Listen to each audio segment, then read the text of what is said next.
Hello' everyone, আপোনালোক সকলোকে স্বাগতম জনাইছোঁ এক্সাম এছপিৰিয়েণ্ট ইউটিউব চেনেলটোলৈ। বন্ধুসকল, আজিৰ ভিডিঅ'টোত আমি আলোচনা কৰিবলৈ লৈছোঁ চিটেট অসমীয়া ভাষাৰ কিছুমান গুৰুত্বপূৰ্ণ প্ৰশ্ন উত্তৰ। ইয়াত 2022-23 যি অনলাইন এক্সাম হৈছিলে তাৰে এটা পেপাৰ লোৱা হৈছে ইয়াতে। চ' আমি জানো সকলোৱে যে যিকোনো এটা এক্সামৰ প্ৰিপেৰেশ্যন কৰিবলগীয়া হ'লে আমি তাৰ যি পূৰ্বৰ বছৰৰ প্ৰশ্ন কাকতখিনি আছে, প্ৰিভিয়াছ ইয়েৰৰ কুৱেশ্যন পেপাৰখিনি আছে, সেইখিনি আমি বহুত গুৰুত্ব দিব লাগিব। মানে সেইখিনিৰ পৰা কি হয়, বাৰে বাৰে কুৱেশ্যনখিনি ৰিপিট হৈ থাকে। তো সেইকাৰণে আমি এনেকুৱা এটা সিদ্ধান্ত লৈছোঁ যে আপোনালোকক যাতে সহায় হয় অলপ, তেনেকুৱা ধৰণৰ সহায় হোৱাকৈ প্ৰিভিয়াছ ইয়েৰৰ কুৱেশ্যন পেপাৰবোৰ এটা এটাকৈ আনি আছোঁ। চ' দেৰি নকৰি আমি পোনে পোনে কুৱেশ্যন আনচাৰলৈ আগ পাৰিম। আজিৰ ভিডিঅ'টোৰ প্ৰথম যিটো কুৱেশ্যন দিয়া আছে, প্ৰথম কুৱেশ্যনটোত দিয়া আছে যে ইয়াত কি দিয়া আছে যে শিক্ষকে শিকাৰুৰ পঠন দক্ষতাৰ আধাৰ নিৰ্মাণৰ ক্ষেত্ৰত সহায় কৰিবৰ বাবে সহায় কৰিব লাগে। ইয়াত কৈছে যে এজন শিক্ষকে ছাত্ৰ ছাত্ৰীসকলৰ যি পঠন দক্ষতা থাকে, সেই পঠন দক্ষতা কেনেকৈ কি কৰিব পাৰে নিৰ্ণয় কৰাৰ ক্ষেত্ৰত শিক্ষকজনে সহায় কৰিব পাৰে, সেইটো আমাক দিছে। ইয়াৰ যি প্ৰথম অপশ্যনটোত দিয়া আছে যে ব্যক্তিগত আৰু প্ৰভেদ শিক্ষণ ডিফাৰেঞ্চিয়েটেড ইনষ্ট্ৰাকশ্যনৰ যোগেদি।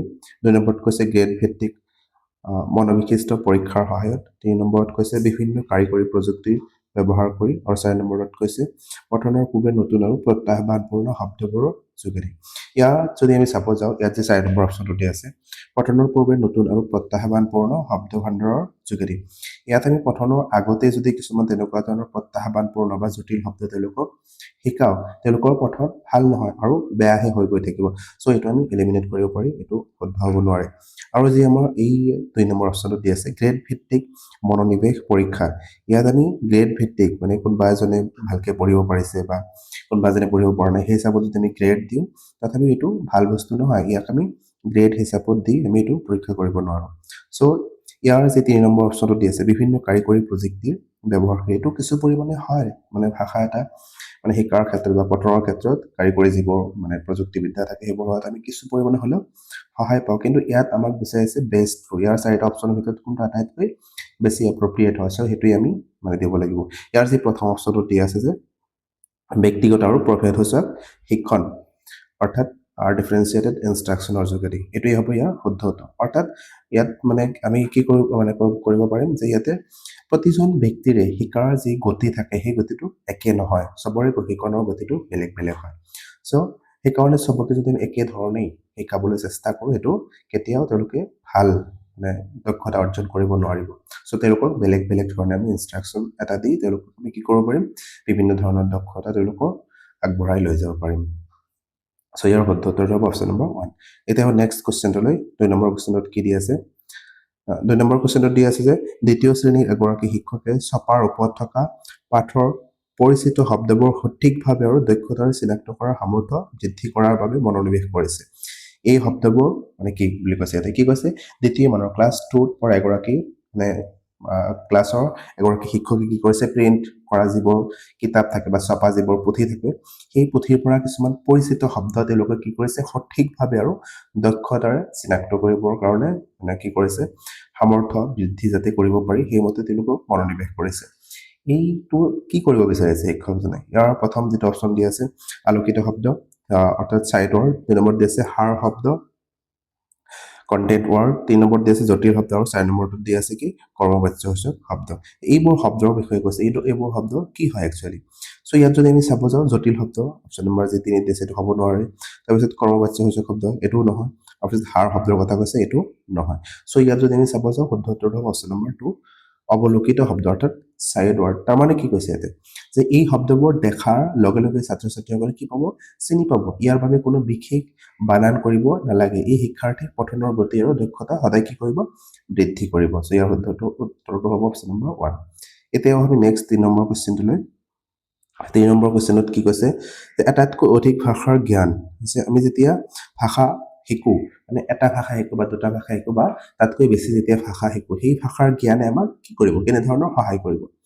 ইয়াৰ যি প্ৰথম অপশ্যনটো দি আছে এগৰাকী ভাষা শিক্ষকৰ বাবে ভাষা শিকনত শ্ৰেণীত বুজাস্বৰূপ, এইটোতো আমি চালেই ক'ব পাৰোঁ এইটো নহ'ব, কেতিয়াও নহ'ব। তাৰমানে কি কৈছে, এগৰাকী ভাষা শিক্ষকৰ বাবে যেতিয়া কোনোবা এজন ছাত্ৰই শিক্ষাৰ্থী কি কৰিছে কেইবাটাও ভাষা জানে, তেওঁৰ কাৰণে বুজাস্বৰূপ কেতিয়াও হ'ব নোৱাৰে। কিয় বুজা হ'ব, তেওঁ ভাষা শিকিছে তেওঁৰ কাৰণে ভালহে হ'ব, শিক্ষকজনৰ কাৰণে আন এটা ভাষা শিকাত তেওঁ সুযোগ প্ৰদান কৰিব বা সোনকালে তেওঁ শিকিব পাৰিব। চ' ইয়াৰ প্ৰথম যিটো অপশ্যন দি আছে সেইটো আমি এলিমিনেট কৰিব পাৰোঁ। 2 নম্বৰ অপশ্যনটো হৈছে শিকাৰু এগৰাকীয়ে এটা নতুন শ্ৰেণীকোঠাত শিক্ষা গ্ৰহণ কৰি থাকোঁতে মানসিক সংস্থিতি স্থাপন কৰাত সহায় কৰিব। 3 নম্বৰ যে অপশ্যনটো আছে এটা নতুন ভাষা শিকণ আৰু শিকণত সহায় কৰে। আৰু 4 নম্বৰটো দিয়া আছে এটা নতুন ভাষা শিক্ষাত ব্যাঘাত সৃষ্টি কৰে। মানে ব্যাঘাতটো সৃষ্টি নকৰে, এইটো আমি জানো। এই দুটা আমি এলিমিনেট কৰিব পাৰোঁ। আৰু ইয়াত যি দুটা অপশ্যন দি আছে ইয়াৰ ভিতৰত শুদ্ধ উত্তৰটো অপশ্যন নম্বৰ 3। মানে এজন শিক্ষকে কেইবাটাও ভাষা যেতিয়া শিকিব, তেওঁ যেতিয়া আন এটা ভাষা শিকিবলৈ যাব, সেই জ্ঞানে বা সেই নলেজে কি কৰিব, তেওঁক সেই নতুন ভাষাটো শিকাৰ ক্ষেত্ৰত যথেষ্ট পৰিমাণে তেওঁক সহায় কৰিব। এইটো ইয়াৰ শুদ্ধ উত্তৰ হ'ব। আৰু আমি ক'ব পাৰি যে বহুভাষিক মানে সেই ছাত্ৰজন কি হয় বহুভাষিকতা, আৰু বহুভাষিকতা সদায় এটা গুৰুত্বপূৰ্ণ ৰিচৰ্চ হিচাপে ক্লাছৰুমটোত কাম কৰিব পাৰে। আৰু পূৰ্বৰ ভাষা জ্ঞানে কি হয়, সেই যি নতুন এটা ভাষা শিকিব সেই ভাষা শিকাৰ ক্ষেত্ৰত যথেষ্ট পৰিমাণে সহায় কৰিব। আৰু যি তেওঁৰ বিকাশ আছে, মগজুৰ যি বিকাশ আৰু চিন্তাশীল শক্তি সেয়াও কি কৰিব, বৃদ্ধি কৰিব। চ' এতিয়াও আমি নেক্সট কুৱেশ্যনটো কুৱেশ্যন নম্বৰ 4 নম্বৰত কি দি আছে, এগৰাকী শিক্ষকে 4ৰ্থ শ্ৰেণীৰ শিক্ষাৰ্থীসকলক এটা চুটি পাঠ্যাংশ মনোযোগেৰে পঢ়িবলৈ দি গভীৰভাৱে বিশ্লেষণ কৰিবলৈ দিছে। তেওঁ প্ৰয়োজন সাপেক্ষে শিকাৰুসকলক তাৰ আধাৰটো নিৰ্ণয় কৰি দিছে। তেওঁ কৰা কাৰ্যটি হৈছে কি? ইয়াত কি কৰিছে, এগৰাকী 4ৰ্থ শ্ৰেণীৰ শিক্ষাৰ্থীসকলক শিক্ষকজনে কি কৰিছে, সৰু এটা পাঠ তেওঁলোকক বহুত মনোযোগেৰে একদম মানে তেওঁলোকে ঐকান্তিকভাৱে পঢ়িব দিছে। আৰু কি কৰিছে, গভীৰভাৱে অকল পঢ়িলে নহ'ব, গভীৰভাৱে সেই পাঠটোক বিশ্লেষণো কৰিব দিছে। আৰু প্ৰয়োজন সাপেক্ষে শিক্ষাৰুসকলৰ তাৰ আধাৰটোও কি কৰিছে, তেওঁ শিক্ষকজনে নিৰ্ণয় কৰি দিছে। তেওঁ কি কৰিছে, তেওঁ কৰা যিটো কাৰ্য আছে সেইটো কেনেধৰণৰ পঠনৰ ভিতৰত পৰিব। আমি জানো পঠনক আমি কেইবাটাও ভাগত ভাগ কৰিব পাৰোঁ।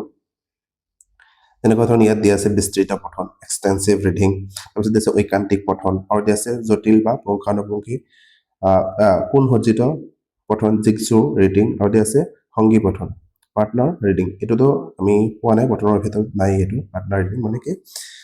আৰু যি 3টা দিয়া আছে, 3টা কি হয়, পঠনৰ একোটা ভাগ হয়। ইয়াত যি দিয়া আছে যে বিস্তৃত পঠন কেনেকুৱা ধৰণৰ হ'ব পাৰে। বিস্তৃত পঠন বুলি আমি সেইটো পঠনকে ক'ব পাৰি যি মানে পঠনটো আমি একেবাৰে বিস্তৃতভাৱে কি হৈ আছে, কিন্তু সেই পঠনটো আমি একেবাৰে ঐকান্তিকভাৱে একেবাৰে মনোযোগেৰে সেই পঠনটো নকৰোঁ।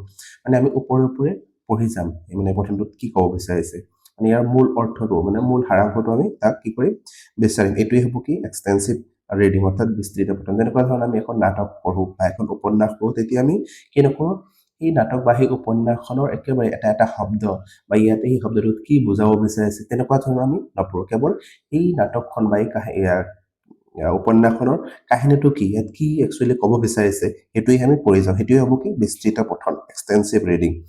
আৰু যি ইয়াত দিয়া আছে মানে ঐকান্তিক পঠন, ইণ্টেনচিভ ৰিডিং, এইটোৱে হ'ব ইয়াৰ শুদ্ধ উত্তৰ। ঐকান্তিক পঠন কি হয়, মানে যেতিয়া আমি কোনো এটা পাঠ পঢ়িম, সেই পঢ়াৰ লগে লগে কি কৰিম, অকল পঢ়িলেই নহ'ব, তাত কি ক'ব বিচাৰিছে, শব্দবোৰ কোনটো শব্দৰ অৰ্থ কেনেকুৱা, বা ইয়াৰ মূল অৰ্থটো কি, বা ইয়াত কি মানে কেনেকুৱা ধৰণৰ ব্যাকৰণৰ প্ৰয়োগ কৰা হৈছে, এই সকলোবোৰ দিশ আমি কি কৰিম, ইয়াত চালি জাৰি চাম। আৰু সেইকাৰণে ইয়াক আমি ঐকান্তিক পঠন বুলি ক'ব পাৰোঁ। ইয়াত সেইটোৱে কৈছে যে আমি মনোযোগেৰে পাঠটো পঢ়িম আৰু সেইটো লগে লগে পঢ়াৰ লগে লগে বিশ্লেষণো কৰি যাম। চ' এইটো হ'ব ঐকান্তিক পঠন। আৰু যে অপশ্যন নম্বৰ 3ত দি আছে জটিল খণ্ডৰ পুনৰসজ্জিত পঠন, অৰ্থাৎ জিগছু পঠন। জিগছু পঠনটো কেনেকুৱা ধৰণৰ হয়, এইটো এক ধৰণৰ পঠন আমি ক'ব পাৰোঁ যে বিভিন্ন ধৰণৰ মানে ডট এনেকুৱাকৈ দিয়া থাকিব। মানে সেই ডটৰ পৰা কি কৰিম আমি, এই যে এনেকুৱাকৈ দিয়া থাকিব, এই ডটৰ পৰা আমি এইবোৰ ডটবোৰ মিলাই মানে জিগছু ধৰণৰ তেনেকুৱা ধৰণৰ কি এটা দিয়া থাকিব, আৰু ইয়াৰ পৰা মিলাই আমি কি কৰিম, এ বা বি মানে বিভিন্ন ধৰণৰ ছবি আমি কি কৰিব পাৰিম, তাত এইটো সংযোগ কৰি বনাব পাৰিম। এইটো হৈছে কি জিগছু পঠন। চ' আমাৰ এই 4 নম্বৰ যি কুৱেশ্যনটো দিয়া আছে, ইয়াৰ শুদ্ধ উত্তৰটো হ'ব অপশ্যন নম্বৰ 2, ঐকান্তিক পঠন। এতিয়া নেক্সট কুৱেশ্যনটোলৈ 5 নম্বৰ কুৱেশ্যন।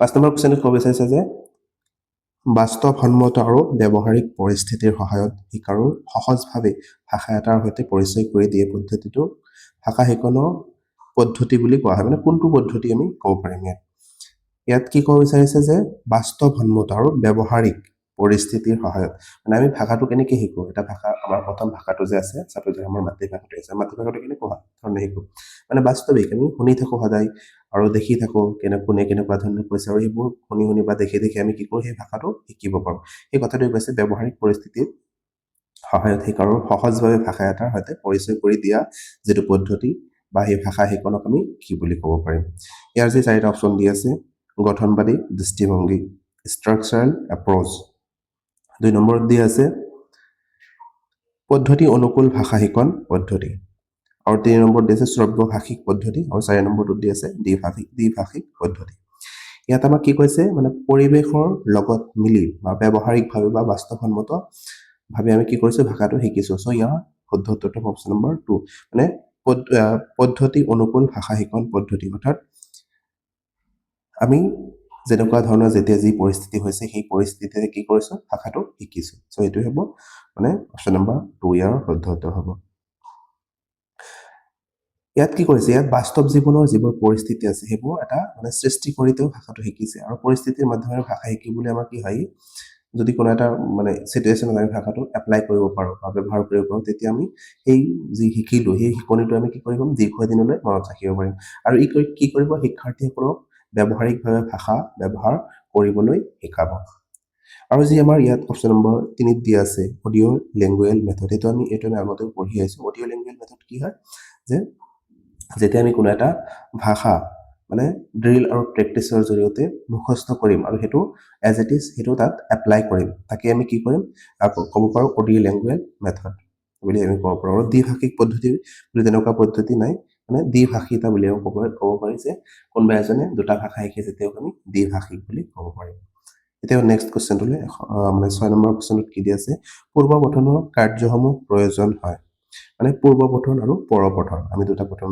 এনে পাওঁ ক্লাছৰুম এটা যেতিয়া যাওঁ আমি ক্লাছৰুমত মানে যোৱাৰ পূৰ্বে আমি কিছুমান কি কৰিব লাগে বস্তুখিনি নিজে পঢ়ি যাব লাগে বা পঠন কৰি যাব লাগে সেই পঠনৰ কাৰ্যসমূহৰ প্ৰয়োজন হয় এই মানে ক'ত প্ৰয়োজন হয় এইটো এটা আমাক দিছে ইয়াৰ যি অপশ্যন কেইটা দি আছে শিকাৰুৰ পঠন দক্ষতা পৰীক্ষাৰ ক্ষেত্ৰত মানে শিকাৰুৱে কেনেকুৱা ধৰণৰ পঢ়িছে তাৰ কাৰণে মানে পঠন দক্ষতা আমি কেনেকৈ পৰীক্ষা কৰিব পাৰিম তাৰ কাৰণে ইয়াতে কৈছে জটিল শব্দ আৰু খণ্ড বাক্যৰ অৰ্থ প্ৰদান কৰাৰ ক্ষেত্ৰত এইটোৱেই হ'ব আমাৰ সেই শুদ্ধ উত্তৰ মানে কিয় কৰিম আমি অৰ্থাৎ এটা পঢ়িবলৈ মানে সেই শিক্ষাৰ্থীসকলক যেতিয়া শিকাম আমি টিচাৰ হিচাপেও তেতিয়া আমি কি কৰিম তাত বস্তুখিনি ভালকৈ ধুনীয়াকৈ পঢ়ি যাম আৰু পঢ়ি যোৱাৰ লগে লগে কিছুমান তাত এনেকুৱা ধৰণৰ শব্দ আহিব জটিল শব্দ সেই শব্দবোৰ নিজে কি কৰিব লাগিব ধুনীয়াকৈ ইয়াক মানে অৰ্থসমূহ জানিব লাগিব আৰু জনাৰ পিছতে শ্ৰেণীকোঠাত গৈ ছাত্ৰ ছাত্ৰীসকলক সেই জটিল অৰ্থসমূহ কি কৰিব লাগিব আমাক বুজাই দিব লাগিব আৰু তাৰ অৰ্থ যি মানে প্ৰকাশ কৰে বা খণ্ড বাক্যবোৰ কিছুমান থাকিব পাৰে সেই খণ্ড বাক্যবোৰ আমি কি কৰিব পাৰিম তাত ধুনীয়াকৈ এক্সপ্লেইন কৰি দিব পাৰিম সো ইয়াৰ শুদ্ধ উত্তৰটো অপশ্যন নম্বৰ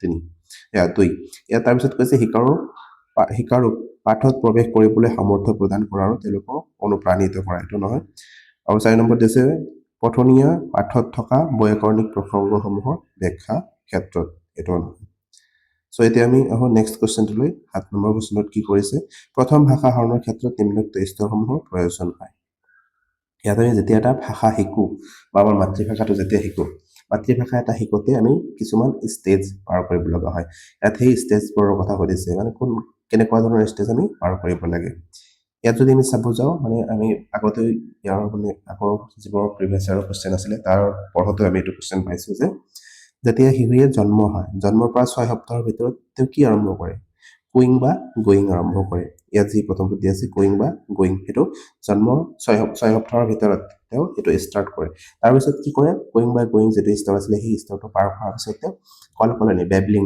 আৰম্ভ কৰিব প্ৰথমে কি কৰিব তেওঁ এনেই মানে আ অ ব এনেকুৱা ধৰণৰ বিভিন্ন ধৰণৰ আৱাজ উলিয়াব আৰু তাৰপিছত কি কৰিব তেওঁ যেতিয়া তেওঁ 6 মাহ পাৰ হ'ব 6 মাহৰ পিছত তেওঁ কি কৰিব পাৰিব বা এনেকুৱা ধৰণৰ এটা স্বৰৰ লগত আন এটা স্বৰ লগ লগাই এটা উচ্চাৰণ কৰিবলৈ সক্ষম হয় এইটোক আমি বেবলিং বুলি ক'ব পাৰোঁ তাৰপিছত কৈছে এটা শব্দৰ স্তৰ মানে তাৰপিছত তেওঁ কি কৰিব যেতিয়া এনেকুৱা ধৰণৰ মানে শিকিব মানে আখৰবোৰ যোৰা লগাই মানে কোৱা ষ্টাৰ্ট কৰিব তাৰ কিছুদিন পিছত আকৌ কি কৰিব এটা এটা শব্দ কোৱা তেওঁ ষ্টাৰ্ট কৰিব তাৰপিছত কৈছে চমু বক্তব্য মানে এটা শব্দৰ পিছত তেওঁ কি কৰিছে কিছুমান চমু মানে তেওঁৰ নিজৰ যি কথা আছে সেইটো মানে চমুভাৱে তেওঁ প্ৰকাশ কৰিবলৈ মানে সক্ষম হ'ব টেলিগ্ৰাফিক স্পীচ যাক কোৱা হয় আৰু তাৰপিছত কি কৰিব মানে দুটা শব্দ তাৰপিছত ষ্টেজটোত কি কৰিব দুটা শব্দৰ মানে তেওঁ কি কৰিব পাৰিব স্থৰ টু ৱাৰ্ড ষ্টেজ এটা আহিব আৰু লাষ্টত কি আহিব তেওঁ মানে এনেই লং যিবোৰ বাক্য থাকে সেইবোৰ মানে ক'ব পাৰিব সো ইয়াৰ যি মানে কি আছে প্ৰথম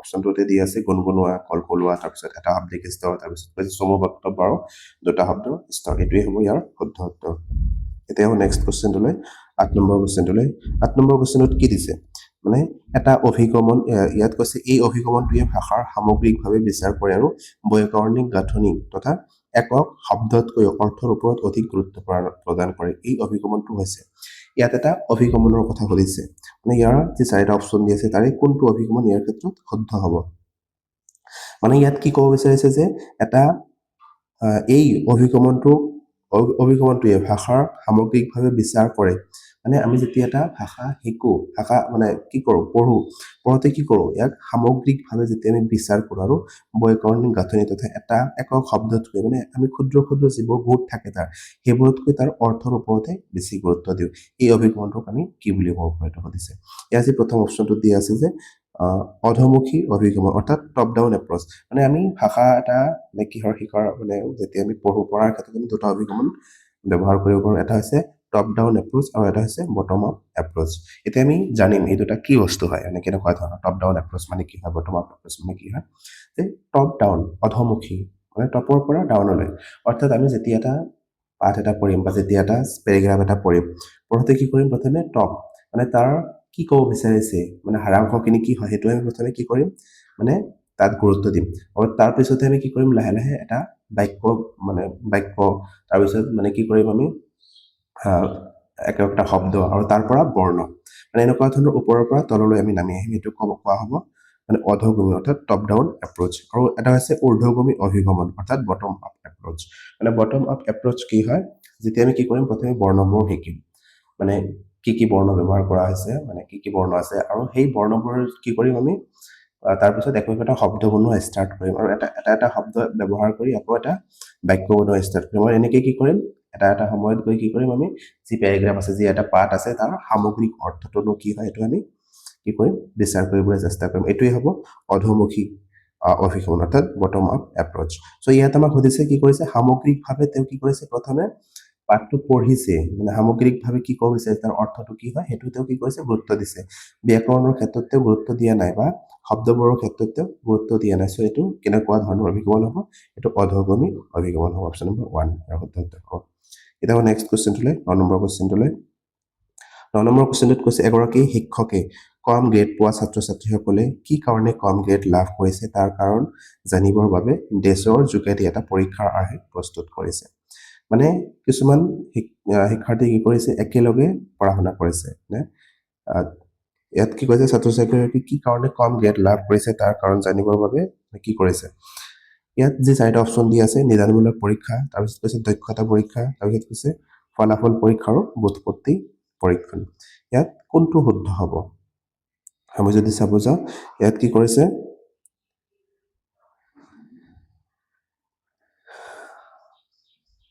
যি অপশ্যন নম্বৰ 1 টো দিয়া আছে ডায়াগনষ্টিক টেষ্টনো কি হয় আমি এইটো সকলোৱে জানো ভালকে মানে ডায়াগনষ্টিক টেষ্ট হৈছে কি যে যেতিয়া এজন ছাত্ৰ ছাত্ৰীয়ে কিছুমান বিষয়ত কম নম্বৰ পাইছে বা সেই বিষয়টোত তেওঁ কম নম্বৰ পাইছে তাৰ কাৰণবোৰ কি তেওঁ পাঠটো বুজিছে নে নাই বা কি কাৰণ হ'ল এই কাৰণবোৰ যেতিয়া আমি বিচাৰি উলিওৱাৰ পিছত কি হ'ব মানে তেওঁ কিয় কম নম্বৰ পালে সেইটো আমি জানিব পাৰিম আৰু তেতিয়াহে কি হ'ব আমাৰ আমি ৰেমিডিয়েল টিচিং তেওঁলোকক দিব পাৰিম ইয়াত সুধিছে যে এগৰাকী শিক্ষকে কম গ্ৰেড পাইছে আৰু কম গ্ৰেড পোৱাৰ কাৰণটো কি আছিল তেওঁ জানিব বিচাৰিছে আৰু কিহৰ যোগেদি জানিব পাৰিব ইয়াত যি প্ৰথম অপশ্যনটো দি আছে নিদানমূলক পৰীক্ষা অৰ্থাৎ ডায়াগনষ্টিক টেষ্ট এই যেতিয়া টেষ্টটো কৰিব তাৰপিছতে কি কৰিব পাৰিব তেওঁ ভালকে জানিব পাৰিব যেতিয়া আমি যেনেকুৱা ধৰণৰ ডক্টৰৰ ওচৰত যাওঁ ডক্টৰৰ ওচৰত যোৱাৰ পিছত আমি আমাৰ সমস্যাটো কি হৈছে সেইটো ডক্টৰক আমি কি কওঁ ধুনীয়াকে কওঁ আৰু কোৱাৰ পিছতে ডক্টৰে কি কৰে এইটো মানে বুজি লয় যে এইটো বেমাৰ হ'ব পাৰে তাৰপিছতে কি কৰে তেওঁ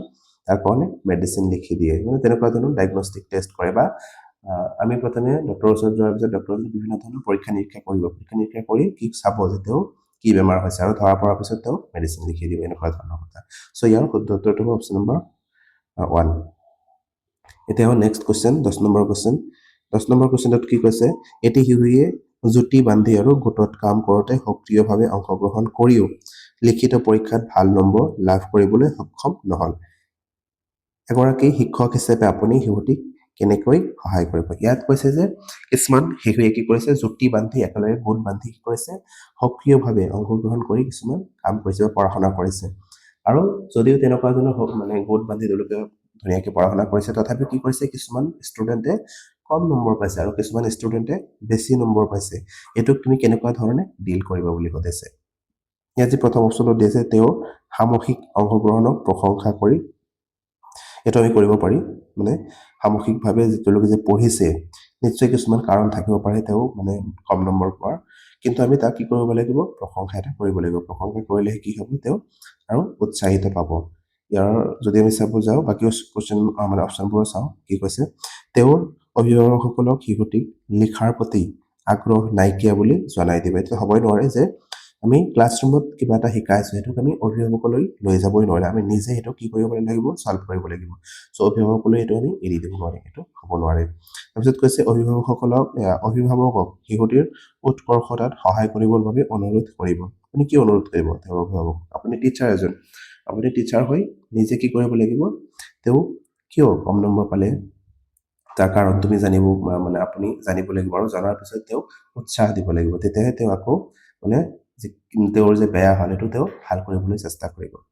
4 নম্বৰত দিছে, তেওঁ যাতে উন্নতি কৰিব পাৰে তাৰ বাবে নিয়মিত পৰীক্ষা। আমিতো পৰীক্ষা ল'বই নালাগে, মানে সদায় সদায় যদি পৰীক্ষাই লৈ থাকোঁ, তেতিয়াও কি হ'ব, তেওঁলোকে ভালকৈ শিকিব নোৱাৰিব। চ' ইয়াত যদি আমি চাব যাওঁ, অপশ্যন নম্বৰ যি 1টো দি আছে, এইটোৱেই শুদ্ধ উত্তৰ হ'ব। তাৰপিছত চাওঁ 11 নম্বৰ যি কুৱেশ্যন আছে, 11 নম্বৰ কুৱেশ্যনত কি দি আছে, দ্য জংগল বুক গ্ৰন্থখনৰ মূল চৰিত্ৰ মগলীয়ে মানুহৰ সংসৰ্গলৈ নহা বাবে ভাষিক সমস্যাৰ সন্মুখীন হৈছিলে।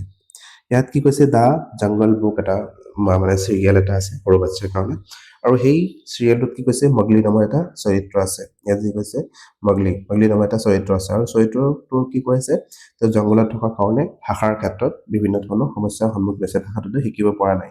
এই উদাহৰণটোৱে ভাষা বিকাশৰ কোনটো দিশ সূচায়, ইয়াত আমি ক'ব লাগে। ইয়াত এই 4টা অপশ্যন দিয়া আছে।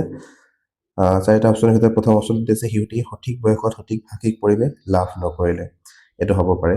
তাৰপিছত দিয়া আছে, শিশুটিৰ কিছুমান জৈৱিক সমস্যা আছিলে, মানে জৈৱিক সমস্যাৰ কাৰণে নহয়, তেওঁ সৰুতে কি কৰিলে, জংঘলত গুচি গ'ল, আৰু মানে জংঘলত যোৱাৰ কাৰণে তেওঁ সাধাৰণ মানুহৰ লগত মিলা মিছা কৰিব নোৱাৰিলে, আৰু তেতিয়া তাৰ কাৰণে কি হ'ল, তেওঁ ভাষাটো শিকিব নোৱাৰিলে।